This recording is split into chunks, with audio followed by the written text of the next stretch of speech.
Hi, I'm Ben Smith. I'm a reporter for POLITICO.com. I'm in Brooklyn, New York, and I'm doing this Blogging Heads with Michael Goldfarb. Introduce himself over there.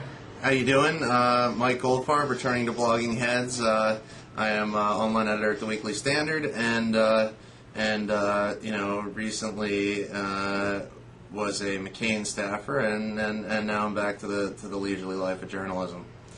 So the thing that Mike's been writing lately that kind of caught my eye was how much he loves Barack Obama and thinks he was working for the wrong guy in the election. to overstate it a little bit. But, look, I think this has been a topic of frequent conversation, as conservatives seem to be fairly pleased. Republicans fairly pleased with the picks that Obama has made for, particularly his national security team. Obviously, the domestic policy stuff is further to the left than anything we're particularly comfortable with, but also is much different than the composition of his foreign policy team, which really does have a genuinely, I think you'd have to say, center-right feel to it. So that's been something that's been a source of some pleasure for Republicans and some relief for people who are really nervous at the onset that Barack Obama might actually bring change to Washington. Somebody, I think Ross Douthat, maybe it was you, but I think it was him, wrote that he thought that Barack Obama is more likely to bomb Iran than John McCain would have been. Do you think that's true? I've thought a lot about that. I think it was Ross who wrote that. I always thought that Hillary was the most likely to follow that through. But she did sort of openly threaten to on the trail. Yeah, she threatened to obliterate Iran, and you always had this sort of vibe from her that she was going to be like Margaret Thatcher, and that she was going to come in and really throw somebody against the wall just to prove that she had what it takes to be president. I'm not sure if I believe that's true of Obama, but I do think it was pretty unlikely that McCain ever would have done that. So could Obama be more likely to do it? It wouldn't take a lot to move in that direction.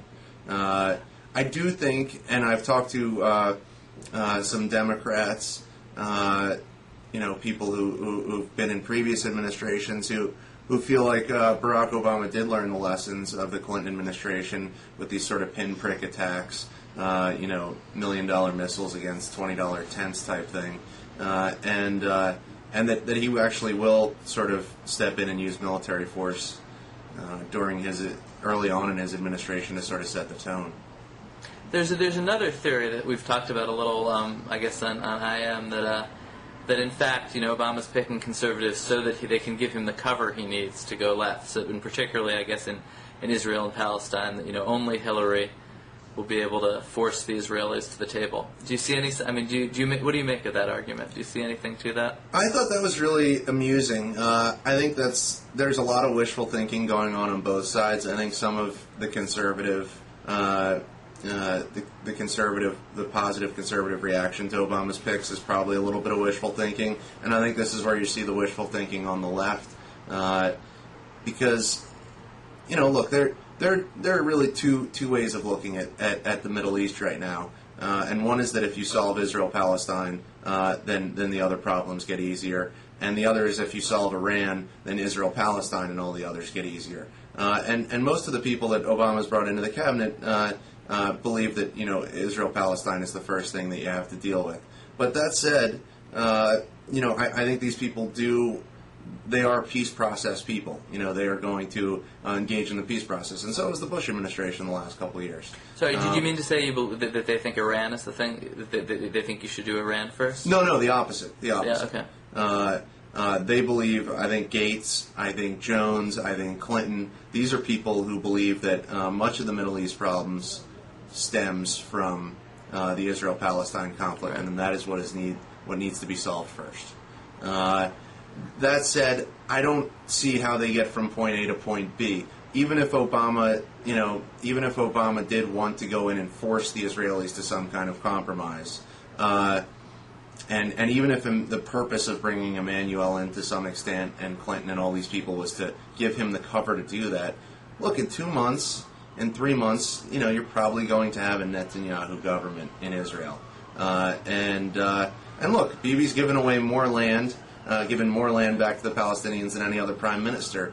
But at the same time, the idea that somehow Obama's going to be able to force his hand and negotiate with who? I mean, look, the problems are the same. It's just different people. Look, if these things were easily done, it's not, Bush was incompetent at times, but it's not that he was so staggeringly incompetent that there was the solution staring him in the face he couldn't stumble across. It's going to take more than Obama's hope and change to solve the Israeli-Palestinian conflict. I don't understand what these people cover to do what? What to do what? Right. I think the argument is that the Israelis need somebody they trust to push them to concede land. But I think we and particularly you could probably talk about this all day. And I wanted to grill you on a couple other kind of former McCain aide points before I let you turn back into a journalist. But one of them, do you think the McCain transition would have gone this well? I mean, were you guys this ready? Had you somehow pulled it out? Look, November 5th? The transition was not something we talked about often. I think frankly there was, this was not something that occupied our time to the extent that it did the Obama team, simply because, we weren't delusional. We knew that it was going to take something close to a miracle for us to pull this thing out, whereas the Obama people had to be sort of ready to move forward on this because they were the likely winners. I was not privy to what was going on in the transition, but just from seeing what else was going on in the campaign, I have a hard time believing that the transition would have been certainly at this clip. But then again, nobody's ever done a transition at this clip. Right. Your friend Mike Allen there, he noted that the earliest anyone had ever rolled out a Secretary of State in the past was, like December 18th or December 10th or something. And the entire Obama cabinet practically leaked in the middle of November, in late November, so nobody had ever seen anything this quick. All these slavering bloggers need to be fed, That's true. The cycle's changed. But no, I look, the transition's been very impressive so far. And again, look, a McCain campaign needed to make a worse case for Obama. But, it turned, and Obama gave you enough material to work with for a worst case and a best case. He always talked about Jim Jones and Scowcroft and people like this as people he listened to on foreign policy. But he had other associates, and the question was which would he go with, and it turns out he's turned out to be not the Obama we feared, at least so far. All right. One other campaign question, because I mentioned to somebody that we were doing this, and they said, they said I think something's a misperception about your famous moment of dead air on CNN, I think it was, where they asked you said there are other people Obama's associated with. Who've I think said was anti-American or anti-Semitic stuff, and then your interviewer said who, and it was just hung in the air for a moment. And I think there were some people were saying that it was because you couldn't think of anyone. No, I mean, I think when you're in the bunker, sometimes you forget how things will play outside, and the problem with this was. I blame the press, but obviously your job as a spokesman is to get across a point very clearly. And this was something cathartic. This was more cathartic for the campaign than actually productive, I suppose. But no, it was obviously Jeremiah Wright. I am shocked that any supporter of Obama's could really believe that he's not, tolerated sort of anti-Semitic and anti-American statements from Jeremiah and there was just Wright basically over the last 20 years. There was a rule against your mentioning it, essentially, right? But we were prevented from mentioning it, and that was very frustrating to a lot of people in the campaign. So on the one hand, you wanted to honor John McCain's intentions. On the other hand, you wanted to, everybody wanted to go in that direction. Besides John McCain, I think, and this was a moment. I mean, the people in the campaign got a real kick out of it, but And frankly, it had some of the effect that I'd hoped for. I mean, the next afternoon on CNN, we got 3 hours of Jeremiah Wright coverage, and that was not a bad thing. But yes, no, it's not that I couldn't think of anyone. I I think that was pretty clear there for people who follow it closely and knew about this prohibition on us. It was clear to me. So just like I guess we should probably move forward into the. It's time to move on and welcome our new overlords so let's talk about Senate seats. Well, let's start with Blago first. What's I have a question for you. Has Blago done anything that's obviously illegal?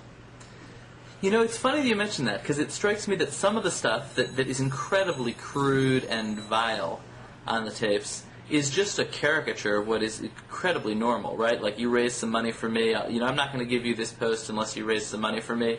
To say it like that, Fitzgerald is pretty convincing, is actually against the law to take an inducement to give a seat. But it's usually unspoken in politics that, you're going to help me out, I'm going to help you out. And so, so a lot of what Blagojevich did in the negotiations around Obama's Senate seat, which was the most scandalous part, seems to me, had he not been quite that crude about it, could have made the case this was politics as usual, probably will make the case in court this is politics as usual. Some of the stuff about, if you're, on the other hand, refusing to release funds for a hospital or refusing to sign a bill until you get a check is a much more traditional crime. Right. So, I was talking to a very smart Republican today who said to me that he was pro-Blago. That he said, this is like, how do we think that Obama is going to hand out his ambassadorships? Will they not go to the people who raise the most money for him? That this is actually pretty conventional stuff. And why should, he's just more vulgar than, what do we think David Patterson's doing right now? He probably isn't doing this so crudely, but is there a different calculus going on in New York? I don't think it's about cash. Blago, because of this ethics rule that had passed, was in this race to collect as much, cash and dollar figures and sums that he wanted. But, there is horse trading and influence peddling, and I totally agree with you that there's this gray area at which one end is Blago, which the other end is stuff that almost any politician has done. But what I was saying before, I think it's the government stuff that's much more obviously criminal. It's the demanding of the Chicago Tribune fire people if they're going to get a bond act. Like that's, again, there, I suppose, you could say politicians tend to be nicer to their friends, and what's wrong with that? But that's when you're using kind of government power with private money or intersecting in a way that seems like pretty obviously criminal. But the most scandalous stuff in the Fitzgerald press conference did strike me as kind of the least criminal. Now you wrote today that Obama was basically neutral on Blagojevich. That yes, he backed him in 2006, and Obama is a party man, but somebody who sat out the fights against him, but also did not really actively support his agenda or his his candidacy. So I wonder, what do we draw from this as far as, look, it was a trope during the campaign that Obama always put his political ambition ahead of anything else. That was the criticism, and in this case, does that seem to be true here? Well, not ahead of anything else, but ahead of political reform in Illinois. Sure. I think this was a situation where the alternative, because the machine is so strong, the forces of reform are so weak. The alternative was to go to war, and basically make a career, like as some have, of fighting the machine. And he didn't do that. Well, it just strikes me. I watched this video today with John Judas. I don't know if you saw this, the new TNR TV function. You watch everything, man. And he was talking about how, look, Obama's not going to bring change to Washington in foreign policy, that he's basically going to continue Bush administration foreign policy. This is a good thing. You look at what he did in Washington in Chicago. He certainly didn't bring change to Chicago or Illinois politics. You think he did? I think it's complicated. He didn't bring change, but he also kind of was change. Because although he didn't, reform Although he didn't reform the system, he also wasn't really of the system. I mean, he was Switzerland. He was. That's like when they say Joe Biden is he works in Washington, but he's not of Washington. he's of Delaware. I mean, no, Obama, I think, is of Washington. He's not of Chicago. So, I mean, it just strikes me that I think you've got a good point. Like, I think there are. I mean, I think reform was polled very well this year. Obama hit reform very hard as a campaign message. He'd done some of it in the state senate, but he's not Russ Feingold. It's not his central cause. I mean, I think like if you look at his career, like I mean, I think he cares a lot about domestic policy, right? I mean, I think like if he passes $1 trillion stimulus package and spends it on, on kind of green jobs and infrastructure, Michael Tomasky was making the argument the other day that in itself will be the most liberal thing any president has done in half a century, and so like stop quibbling on the margins. So, that may be true. It just doesn't strike me as particularly risky. Spending $1 trillion on infrastructure. Look, who's going to fight him on that? I mean, conservatives don't really have the stomach for a fight on something like that. And so I guess my question is, where are we going to see Obama engage in risky behavior? He wouldn't risk himself for reform in Illinois. Fine. I mean, would he have been successful? I doubt it. No matter how much. Well, he put I mean, himself it may on not be risky, but it's dramatic. I mean, if he's like created or inherited the conditions in which he can do this massive domestic spending thing. I mean, and I think people like, because it's just a matter of the difference between 100 million and 500 million, $1 trillion. Like, at some point, you don't like it scales up in a way that doesn't feel that different.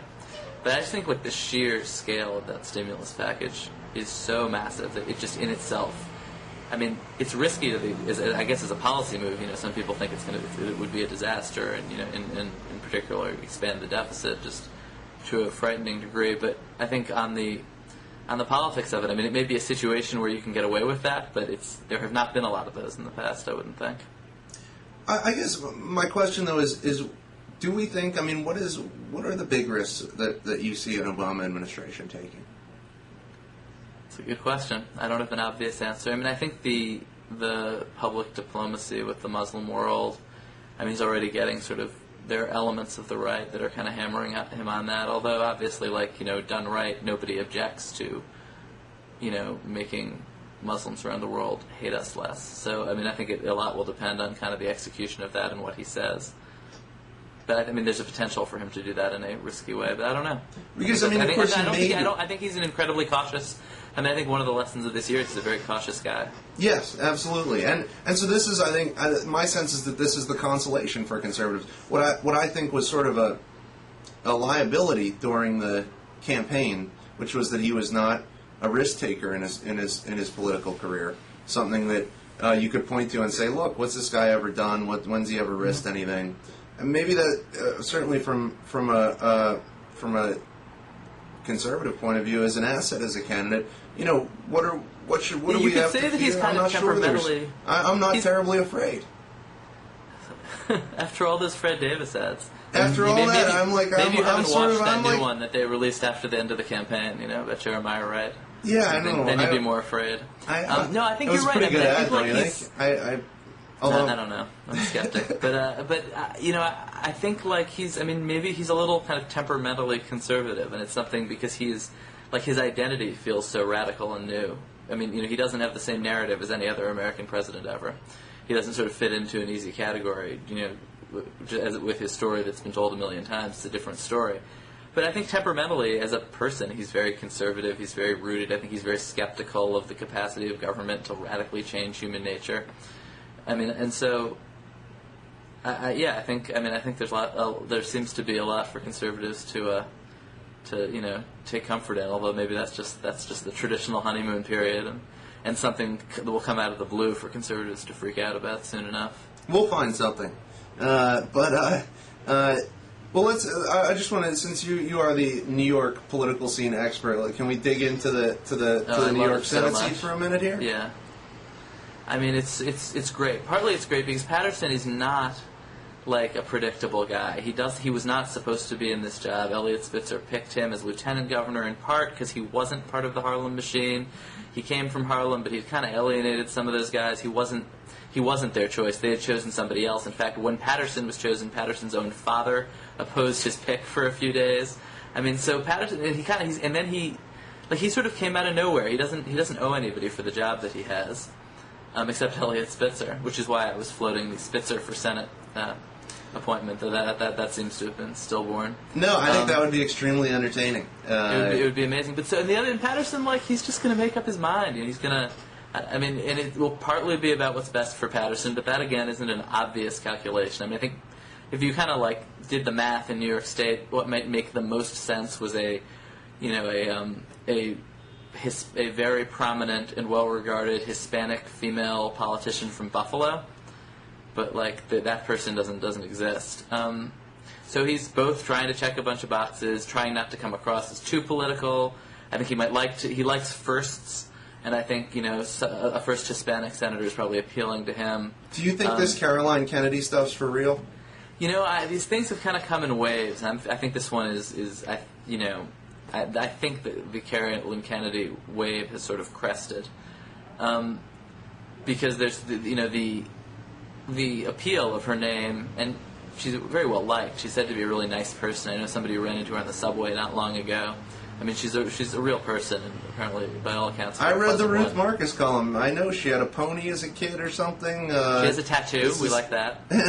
But she's not somebody who's really shown much ambition or drive, which is fine. I mean, in her career. But it's the question is, can Patterson say the fact that her name is Kennedy has nothing to do with why I'm appointing her? It's her record on X. It's her belief in Y, and it's kind of hard to figure out what that would be. I guess that's why, on the one hand, I'm appalled by the liberals who've spent the last 8 years complaining about nepotism would sort of jump on board this. But at the same time, the Caroline Kennedy pick, to me, it seems like this could be between this and Blago and the replacement of Dingell with Waxman. You're starting to see, not Obama, I would say, there's no real evidence yet of any overreach from Obama, but from the rest of the party, that would be like a sure sign of sort of, they can't control themselves. And that would be good for us. It would be good for you. I mean, for Patterson, it would sort of be balancing the sense that, I think he basically wants to anger as few of his fellow Democrats as possible. He has a potentially really tough re-election in 2010 against Rudy Giuliani or someone. So, I mean, the question is, will appointing Caroline Kennedy be a way to avoid pissing off all the other Democrats because she's such a sort of transcendent figure that everybody will just say, the way they did about Hillary Clinton in 2000, well, we were passed over, but, it's kind of her right. Or will it piss off everyone because they'll say, we've been serving our time, we've been working for this, and she hasn't. And I mean, Hillary did build a record. Had nobody questioned her drive. She, when she parachuted into New York, she had come with, even before she was first lady. As we heard a lot about, she'd worked. She'd had various jobs. She'd been involved in public life. Caroline Kennedy has kind of come in and out, but she is a New Yorker, but she's not a prominent figure. I mean, I don't know where education is in theory the issue that she's been involved in, but I can't tell you what her position was on any of the really major education battles of the last 10 years. Yeah, well, I guess I think this is the kind of thing that could really galvanize. Look, I mean, there's so few Republicans left that by default, sort of scandal is going to come from the Democrats now, because they're in charge. Absolutely. Yeah, I mean, there aren't any Republicans left.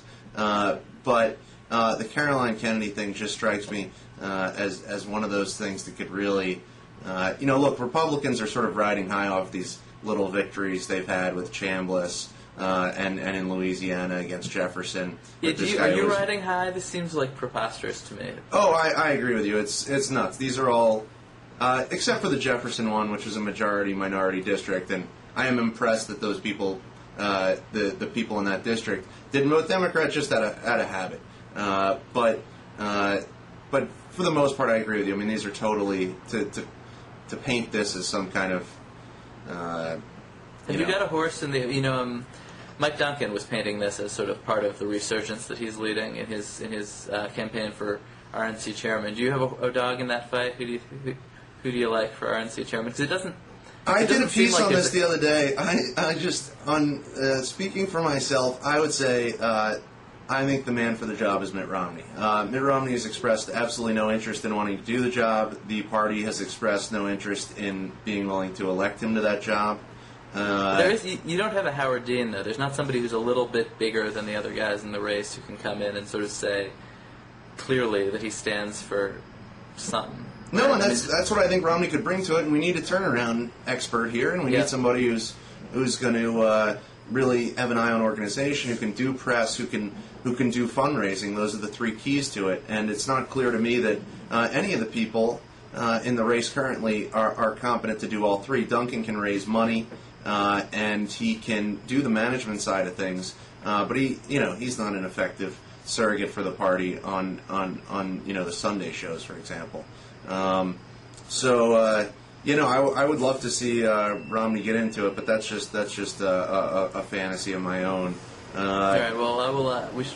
I got to go pick up my kids. So I will leave you fantasizing about Mitt Romney. Fan, it's a pleasure. Yeah, good talking to you. All right, buddy.